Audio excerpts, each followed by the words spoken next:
This week on Empire State Weekly, the Biden administration forgiving millions of dollars in student loan debt. We're going to break down the impact for borrowers, both today and in the future, and what it could mean for higher education. Plus, officers under assault as prison staff continue to see an increase in injuries. Corrections officers calling to repeal the HALT Act. Why they say the law designed to limit solitary confinement is putting them at greater risk for violence. Hello and welcome to Empire State Weekly. I'm Solomon Syed in Albany. Well, millions of Americans set to see their finances change. President Biden making good on a campaign promise to forgive a portion of student loan debt. The administration's forgiveness plan forgiving $10,000 of federal student loan debt for students who attended college on Pell Grants. They'll be eligible to receive up to $20,000. Now, the forgiveness only applies to those earning less than $125,000 per year as individuals, or $250,000 combined for joint income borrowers.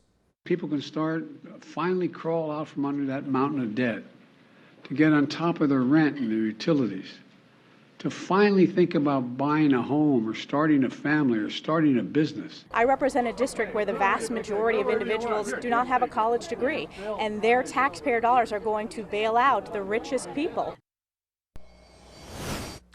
Now, to help us get some additional understanding on what these changes could mean for student borrowers, we're joined by Jerry England.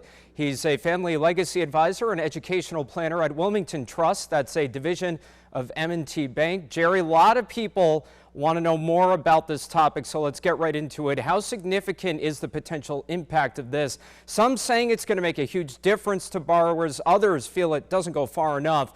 For the average student, is this significant? Well, you could say it depends, right? Depends on your perspective. And it could be argued that much of the impact has already been baked in. And what do I mean by that?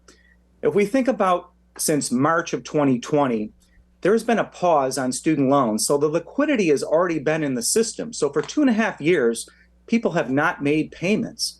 So in terms of the immediacy to an economic surge, I would argue that this is probably already baked in. But of course, it does have some impact for those who are one of the 20 to 23 million borrowers that potentially will have their debt wiped clean. Now, there still will be another 20 or so million that will have to make repayments. So a windfall of 10,000 to 20,000 can be significant in the long run. But in terms of the immediacy, I think we've already felt that since we've had a payment pause. Now, Jerry, I have a question, too, about maybe what might happen on the back end of this for borrowers who are getting help. Are they going to have to pay taxes on that $10,000 or $20,000 in the case of if they received Pell Grants? They going to have to pay taxes on that as if it's income? Sure. So, I mean, one of the pieces I would recommend is you would want to talk to your tax advisor, but I can't comment on that. From the federal perspective, there will not be, it's been announced that there will not be a tax moment on that. There will be no tax implication. But depending on how each state reviews this legislation, there could be some state tax implications. So it will be dependent on the state you're in, the interpretation, but there could be a tax consequence if this does for depending on which state you reside in and what they decide and if they follow the federal ruling. So folks here in New York should check with the state on that. Now, Jerry, what is the cost benefit to the government? Because when something like this happens, you start to ask the question, how does the government make out with this? What would lead them to sort of dole out billions of dollars? What's the cost benefit analysis for that? Well, it's the argument as to whether or not college or education has been affordable. So, we have seen significant increases in the cost of college since 1980. It's tripled. And in some ways, it's become really a challenge to get through a 4-year degree without having some debt. So for the folks that are plugging through and a lot of times having to rely on loans to complete that, this gives them some relief in the hopes that they can purchase a home sooner, they can start a family sooner, they can start a business sooner. So in some ways, you can see a potential macroeconomic impact.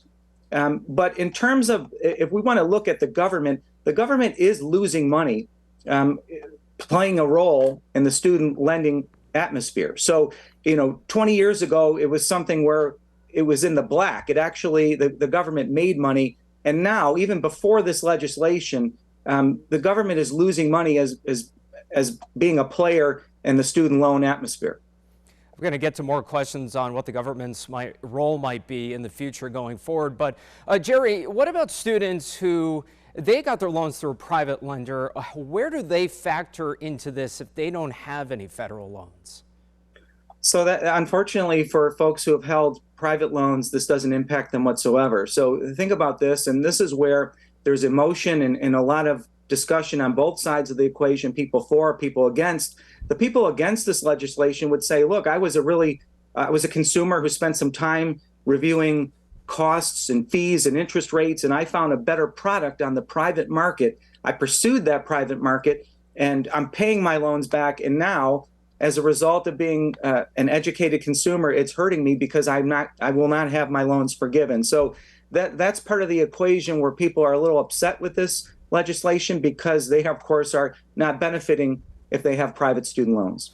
Yeah, and Jerry, that gets to my next question then. What is the incentive for students to take out private loans, be it themselves or their parents together, when you look at this and you say, hey, if I take out a federal loan, even though that interest rate might be higher, might be beneficial because I could, in the end up making out better than if I get that lower interest rate up front?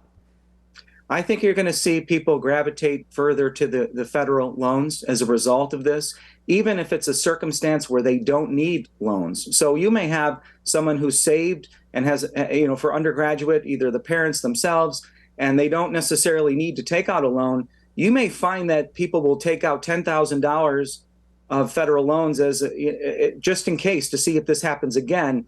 I also worry that, in terms of the private student loan market, it may dry up slightly. Because if people are gravitating to the federal loans with the possibility of future forgiveness, of course, the current provision is only related to loans that have been taken out June 30th, were dispersed June 30th, 2022 or prior. So this current legislation will not impact people who are starting college this semester.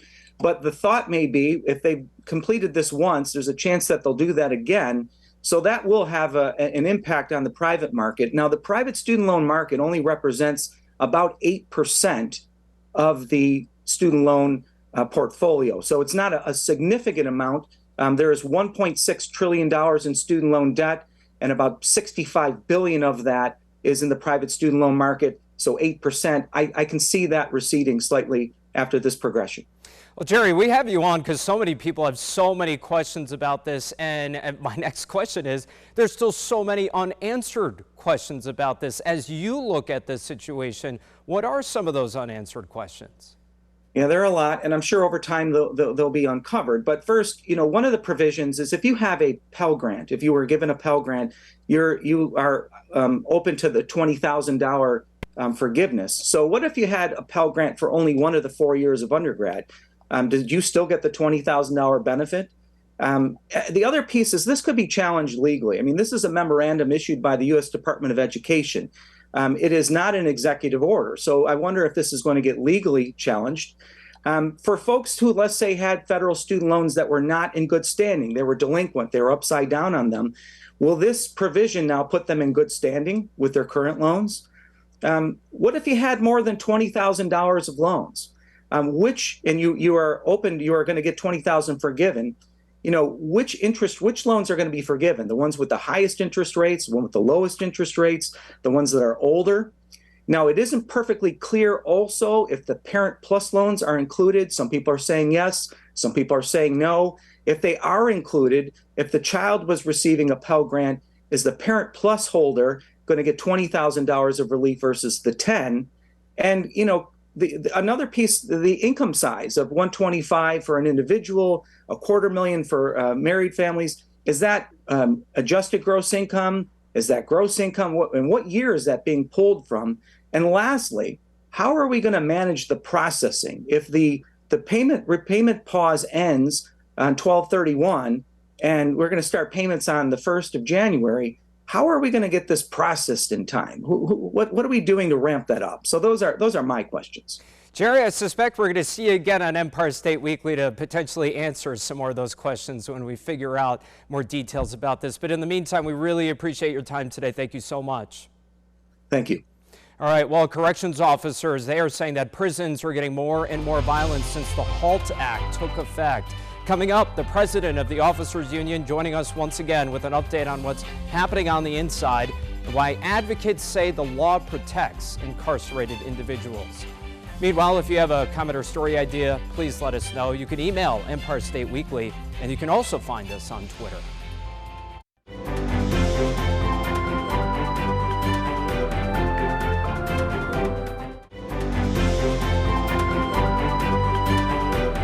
Welcome back to Empire State Weekly. I'm Solomon Syed in Albany. Well, reports of increased violence against corrections officers now leading to more calls to repeal the HALT Act, which limits the use of solitary confinement. According to the Department of Corrections, since HALT was enacted in April, over 900 staff have been injured. The same stats say that during the 4 months leading up to HALT's implementation, there were just over 600 injuries to officers and staff. Now, despite this, supporters say studies have found that solitary confinement can lead to increased suicide rates and even high blood pressure. One of the co-sponsors of the bill also questioning how staff assaults are being counted. Anything that you want to write up as an assault at a corrections officer, you can write up. So if an inmate walks by and blows too hard in the direction of the corrections officer, that's considered a violent act against the corrections officer. And joining us now to react to these stats and those comments, Michael Powers, the president of the state's Police Benevolent Association.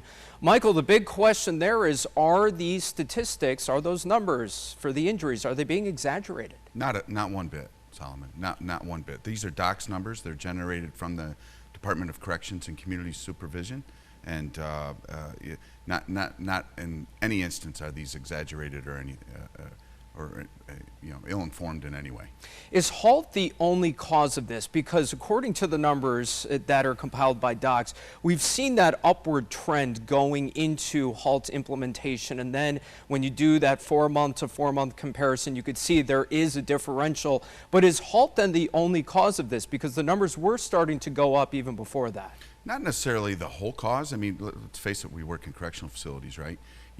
We have the propensity for violence is there to begin with, but HALT has surely enhanced the violence in our correctional facilities all throughout the state of New York without question, and it's based on much of the legislation that was enacted. Can you explain, maybe, is there a different type of violence? What is happening that you have seen since HALT has been implemented? There's no disciplinary model that exists to prevent criminal activity inside our correctional facilities, violent activity inside our correctional facilities. And with that, the incarcerated individuals are somewhat emboldened. They recognize that the discipline that's going to be imposed upon them is not as severe as it would be, whether it be the removal of programs or a tablet or certain disciplinary aspects going forward. They recognize that model's not there anymore, so their behavior doesn't come with any consequence. So solitary, in your opinion, was really the way that your officers could deal with this type of misbehavior? Yeah, well, special housing units. Solitary confinement doesn't exist in North America, right? In the way it's portrayed. But special housing units and our secure units, which actually are very, not portrayed as many some legislators deem it to be. They're very well-lit areas. They get more services in a 24-hour period than an inmate in general population gets in 3 months. So, it's no different than society, removing an egregious or a violent actor from society to keep society safe. It's the same premise inside a correctional facility. Now, advocates, they'll point to statistics, though, and say that no matter how comfortable these units are, that there are increased rates of suicide if folks are put in these units, or they have seen incidents of higher blood pressures. So there seems to be some type of correlation between being put in one of these solitary units as opposed to being in the general population. What's your reaction to that? Yeah, well, it's no different than being, removed from society. You're going to have the same stressors, right? And when you're taken out of the rehabilitation model, that may be the case, but it doesn't necessarily apply just to special housing units, the suicide rates or anything of that nature going forward. A lot of it has to do with just the sheer fact that you're removing violent offenders from the rehabilitation model. Now, Michael, we've had you on the program several times. You have been pushing for a repeal of HALT. We know that the Republican conference in the legislature has been receptive to this. The Democratic conference, at least till now, has not been receptive at all. What are the conversations that you're having with the powers that be to try to get this changed? So within the confines of the law, within the confines of the HALT Act, we're looking to we obviously want a repeal. We want a full repeal of HALT. We'll continue to push for that, and we'll continue to work with the Department of Corrections and the governor's office to work to alleviate some of the stressors that came with the HALT Act. Let's say that repealing HALT altogether isn't an option. Is there a happy medium? Well, there's always room for improvement, right, in anything. If there's no full repeal, we'll look to improve the model and make a safer work environment, not only for the incarcerated individuals, but also for the correction officers and the staff. Let's talk about that. As you work towards this goal of potentially amending HALT and getting support for that, what are you doing inside with your officers in terms of training and awareness to improve conditions for them? We're continually having conversations with docs for certain programs to be implemented to create a safer environment, such as mail scanners. We're looking at body scanners to detect contraband. We're looking to eradicate through the vendor package program the ability to smuggle in contraband, whether it be drugs and canned goods or potato chip bags or anything of that nature. There's very innovative ways that they can bring those in, and we're looking to eliminate that. And before we wrap up, you have a tour coming up next week. Just tell us a little bit about that and what the goal is there. Yeah, these rallies are basically based off Senator Sepulveda's comments. We've decided we're going to have 5 rallies next week, 5 days out of the week, in 5 different regions of the state regarding the HALT and Senator Sepulveda's uninformed, disingenuous, and ignorant comment, quite frankly, related to how assaults are played out. And we're reacting to that, and we'll continue to react to that. Being a former chair of the Corrections Committee, Senator Sepulveda, you would think that he'd have a better grasp on the understandings in our correctional facility, and that apparently is not the case. And moving forward, we'll continue to inform not only the members but the public and the legislature as well as to the pitfalls of the HALT Act. All right, Michael Powers, the president of NYSCOPA, we appreciate your time today. Thank you. Thank you very much for your time. All right, New York's second and final primary elections, they're over. The winners now moving on to the ballot in November. When we return, we have an early look at some of the big races across New York that could decide the balance of power in Congress.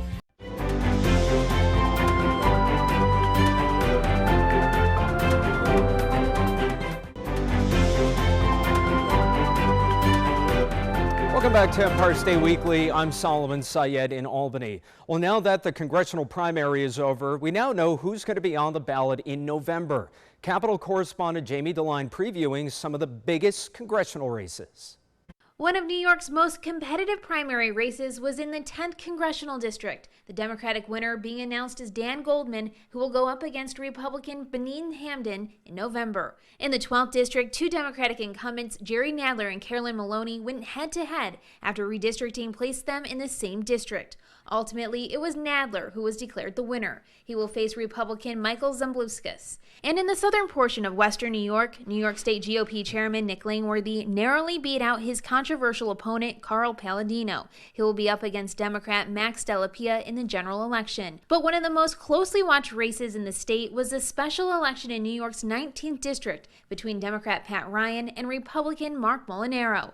Ryan celebrated the victory and will be finishing out the rest of Antonio Delgado's term after he left to become lieutenant governor. What I learned in serving New York 19 was people really value accountability, transparency. They really value leadership and not just partisanship. They want to make sure that the person they send really cares about the work and cares about people across the political spectrum. And I think in Pat Ryan, New York 19, has that kind of leaders. However, when it comes to the newly drawn District 19, Molinaro is running in the general election against Josh Riley with hopes of serving a full congressional term in the new year. This is what he had to say at his watch party Tuesday night. Whether it's tonight or it's November 8th, we are going to win the 19th Congressional District and give voice to people who are working too damn hard and getting too little in return. In Albany, I'm Jamie DeLine. All right, stay with us. We are back with a final look at the week ahead, so stick around.